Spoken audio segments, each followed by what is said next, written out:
Did y'all hear him? He said the Josh Allen experience. Great experience. Woo! My man coming. I've been talking about him all year, Ain't Key. quite like the Michael Vick experience, but okay. All right. Oh, yeah, right. I'm just saying, yeah, The original experience. Yeah, that was a Right, the different original level. experience, right. That was next level. Well, it was a big day for Josh Allen and a big moment for Josh Allen to put that game away. So did he take another step last night, Key? I mean, he took another step, but it looked the same to me. It was nothing really glaring and different, except the fact that he didn't have Stephon Diggs in the mix. And I don't like that Josh Allen led the team in rushing. I personally, Joey, don't like that because I want my quarterback to stay healthy. Because at some point in time, he could take a bump here or there. Now, look, he's a hell of a quarterback. There's no question about it. But he consistently beats the Kansas City Chiefs in the regular season. Right. This is going to be a theme. It's just now we turn our sights to playoff time, right? That's really what it's about. It's about the playoffs and not that he can't duplicate his success in the regular season against the Kansas City Chiefs. He's 4-1 in the regular season. He's 0-3 in the postseason. That's really what it is, because he does this all the time, no matter who it is. He had the one stinker against the Texans, which I think, he was probably just, his brain probably was somewhere else. They was playing Stephon Diggs and company, and he had a really bad game. He started off extremely hot in terms of not turning the football over in the first 7 games, 0 interceptions. Then all of a sudden, he's giving the ball to the other team now, 5 straight games, 5 straight picks.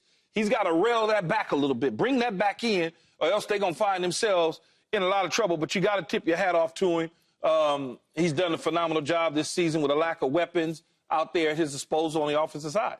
Yeah, they've beaten them in the regular season before, so from that perspective, that's not a big deal. But it is a step in the right direction for him potentially winning the MVP. I think he took a big step up in that conversation, which Finally. we'll get to in a second. How they finish down the stretch will matter, especially for that. But they are winning because of him. And the conversation before the season started is important to put in context here because people did not think they were going to be that good.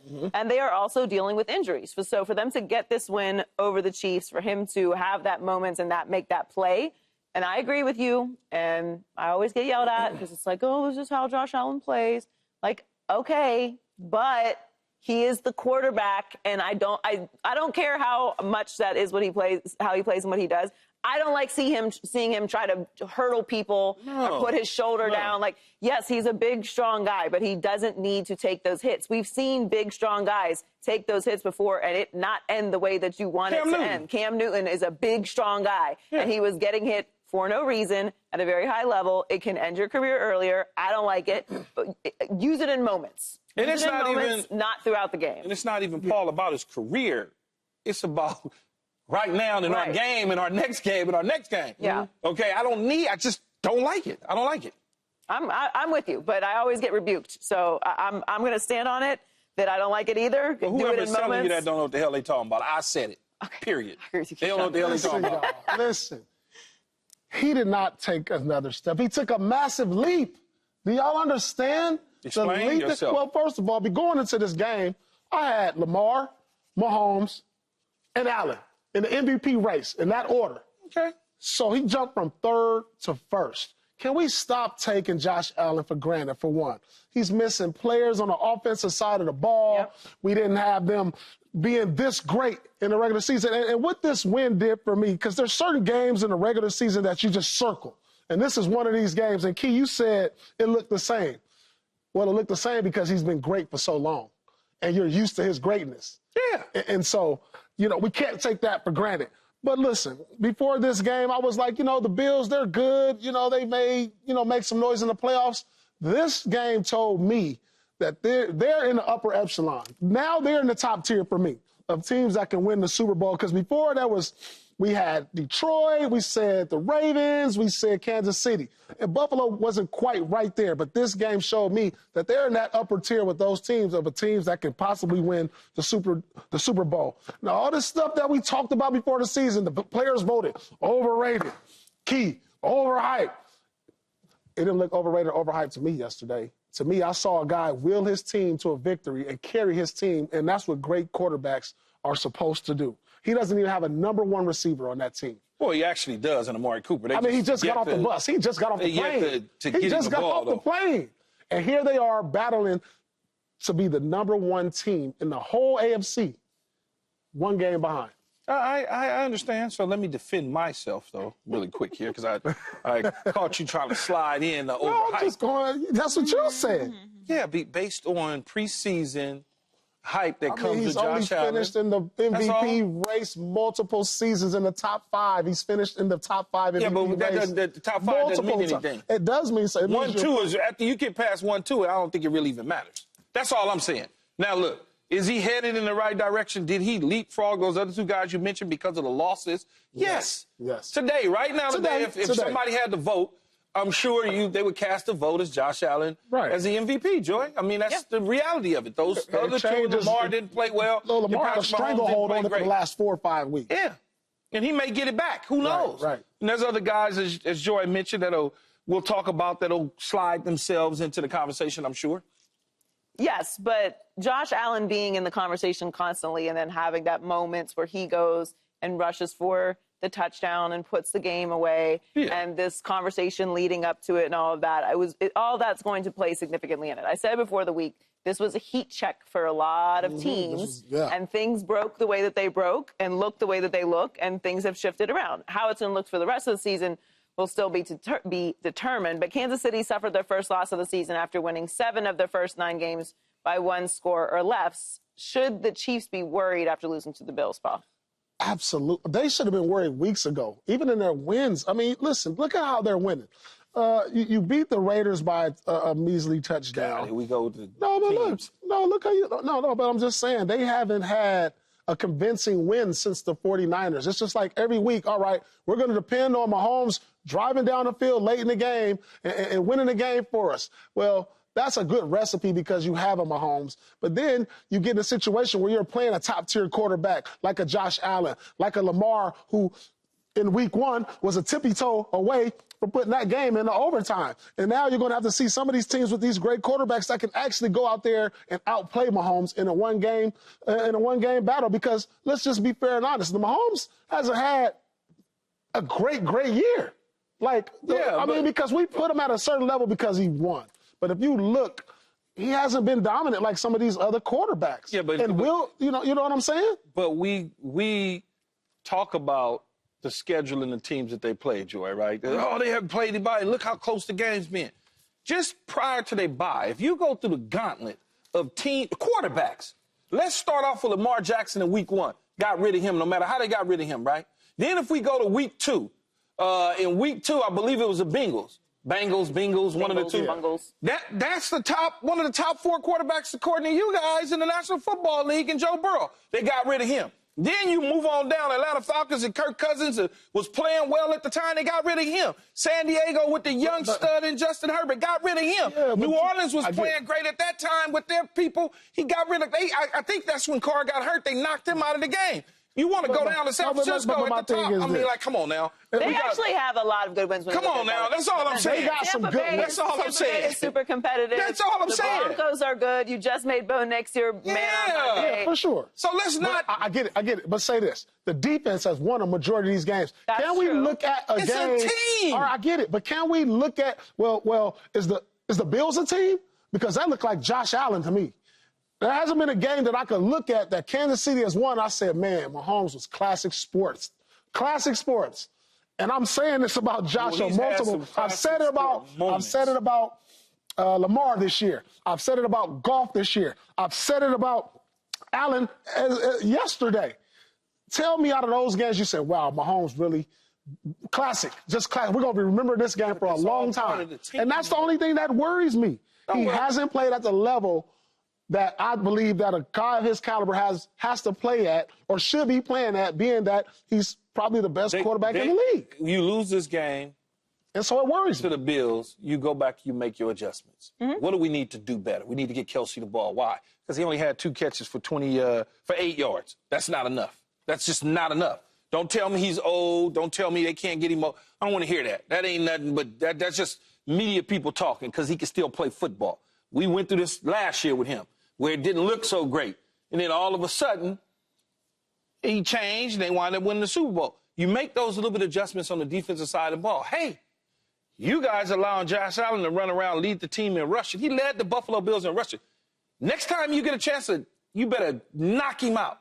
That's the conversations when you're making these adjustments that you have, because when next team you play, you don't want the same things to happen. I'm not worried about them at all. I'm really not, because I know Andy Reid and Coach Spags will make those necessary adjustments and get things turned around. Yeah, I don't think they should be any more worried than they were before, because to Paul's point, they haven't been dominant this year. They've been winning, and how you win really only matters to me if you are a team that doesn't have a lot of equity. So it's not a secret that they haven't been crushing teams. They've been winning in walk-offs and, in some people's opinion, getting lucky. So it's not like they don't know that they have some adjustments that they have to make.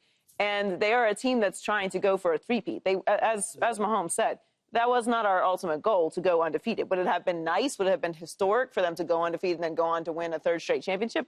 Yeah, of course. But that's super, super hard to do. Going undefeated is super hard to do. Yeah. Winning 3 straight championships is impossible. It's never been done before. So it's really like bigger goals for them. So this loss to me is not really a big deal. I don't think it teaches them anything. This is a team that knows how to get to the postseason, how to win championships. They're not like learning how to go through adversity during the regular season. So they knew all those things. The bigger deal, though, is the defense, because you are right about that. The last time they gave up at least 30 points was week 4 of 2022. Yeah. Our idea of the Kansas City Chiefs is that they're an offensive team because Patrick Mahomes and because of Andy Reid. And do they have the ability to have big offensive nights? Does Patrick Mahomes have the ability to have spectacular nights and moments? Of course. But they have been winning defense first, quiet as it's kept, for a long time now. Then the offense was going to have to keep up, and this day they did it. Now, to me, it's all about the postseason, though. So I don't get panicky about the Kansas City Chiefs. Last year taught us all a lesson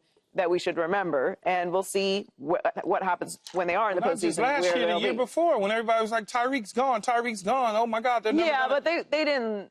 Last year was really like the most drops in the league. Well, they had a lot of drops. Kelsey, they had some real personnel issues last year. The first year the Cheetah left, though, people were not afraid. People were talking about they couldn't stretch the field vertically. So they adjusted and said, okay, no, we can't. Dink and dunk, methodically move the ball down the field, and we still going to win the Super Bowl. Right, but they did struggle last year offensively, and that was a concern, and then they still won the Super Bowl. Yeah, they still won the Super Bowl. Right, well, flipping over to the NFC, the Lions scored 50-plus for the second time this season. Oh, did their business with the Jacksonville Jaguars. Detroit is now tied with Kansas City for the best record in the league at 9-1 and is the odds-on favorite to win the Super Bowl for the first time in history. Franchise history. I didn't know you was going to say that, but I can only imagine it was history. Yes, it is history. History made yesterday. They are favored to win the Super Bowl. That's crazy. It is. Are the Lions the best team in the NFL? They look like it right now, yes. They certainly look like it all around. I mean, when you look at just everything about them, from the coaching staff to offense, defense, Jared Goff. I mean, they just got across the board. I don't want to go through all the skill position players and the running backs, the dual head running game with Montgomery and Gibbs, and then you got the receivers. Defensively, they're turning the football. They're second. Think about this. They're second in the National Football League, only behind the Minnesota Vikings in interceptions. I swear, every time I look up, they're getting a pick. Like, literally, Aaron Glenn has taught them, okay, go get the football. I mean, it's kind of crazy. And you talked about the 50 points. Second time they scored 50 points. The first time was against the Titans. The second time is against the Jags, same division. They own that division for whatever it's worth. But they've had 4 games this year over 40 points. Like, they're scoring at a high clip. No matter who you put in front of them, they're putting points up on the board. They waxed the Cowboys, put 40-plus on them. I mean, it's just like this team is – I think it's for real. They've learned from their mistakes a year ago, and I think Dan has learned. And I wondered a couple weeks ago if he would have learned his coaching style and when to be aggressive, when not to be aggressive. But I think over time he's gotten better at in-game decisions in coaching. And this is why they're sitting at the top in the National Football, or better yet, in the NFC right now. Well, I mean, coaches can get better, too. We always think that coaches are a finished product, and we don't really give them room to improve or change their style or adjust over years the way that we do with players who are developing. So that makes sense. They're the best team in the NFL. Yeah, I think so. They are. I think they are. And there's a big gap, I think, between them and the next team, and certainly the next team in the NFC, because they're playing all 3 phases. So it's not like they're blowing teams out, but teams are close defensively. And listen, Jacksonville... Right now, yeah. Are they better than They Philly? got more signature wins than Philly. No, but are they better than Philly? I understand that. Are they better than Philly, though? Yeah, and I think Philly's very good. I think they're shaping up back fully to I like to see Super that. Bowl level I like to see that contention. clash. But they are. They're first ranked in scoring offense, third ranked in total offense. They have the biggest point differential in the league. First ranked in third down defense. Fifth ranked in scoring defense. I mean, they're across the board. They're dominating. Yeah. And they look like it too. And even in that game where Jared Goff had all those interceptions, and they still ended up winning because only 2.5 of them counted. Oh, that's a shot at me. That's a shot at me. That's okay. Keyshawn doesn't think all interceptions are on the quarterback, They're so all we have not to equal. we all have to split them in half. But the point is, they're winning. They're winning every which way, and they look dominant. We know that this is a team that has equity. They went to the NFC Championship game, played well in the NFC Championship game last year. So it's not like they're just bursting onto the scene, and we don't know if we can trust them, which makes me think which even more validates to me that they are at the top of the league. Yeah, they don't have to show me nothing else in the regular season no more. Like now, the next step for them, they got to get to the Super Bowl. That's the next step for me. Like everything that you guys said, numbers-wise, and where they rank and on offense and defense, it's all going to be there. Now the next step is, what is this team going to do when the bright lights come on and we have to try to get to the Super Bowl? That's it for me, because everything they're doing has been nothing less than spectacular. I mean, even Goff, we have to put him back in the MVP race also. I mean, the guy is just when we thought, oh, he can't be in the race, 5 interceptions, he comes back and puts up 52 points. I mean, it has to mean something. We're calling Detroit the best team in football. I mean, there has to be a player that gets credit for that, right? So why can't it be Goff? And so I'll definitely put him up there. And I think out of all the quarterbacks in the race, that maybe Mahomes, and it's a funny thing to say that he probably took the biggest drop in the race for me. Mm-hmm. When I look at it, I say there's Allen, Lamar, and then I got to put Goff right there, and then probably Mahomes 4. And then we start getting into those other guys, and Key mentioned that he hasn't got enough credit. Those other guys. No, like Hurts, Jalen Hurts. Well, I mean, guys that we know are not likely not going to win MVP, but should be in the conversation. Yeah, like Hurts should probably be in that conversation. Saquon Barkley, yeah. Derrick Henry, those guys should be in the conversation, even if we know that they're not going to get the votes to be in contention. But it's actually exciting that the MVP race is interesting and going to come down to the wire. Kind of opened up now. Yeah. Whatnot. It was, like you said, he Lamar, had a little bit of a grab on it. He did. He had a nice grab on it. Lamar did have a nice grab on the MVP, since we're all doing our grabbing hand motions. I use the word grab. Grab, just, grabbed the MVP. He kind of dropped a little bit, but that's what makes it interesting down the stretch, who is going to pull away and end up winning it. And Mahomes was really at the top because they were undefeated. Statistically, we know it wasn't that, but we had to put respect on that. Subscribe here to get the latest from Speak, and go watch a few segments from our other shows on FS1.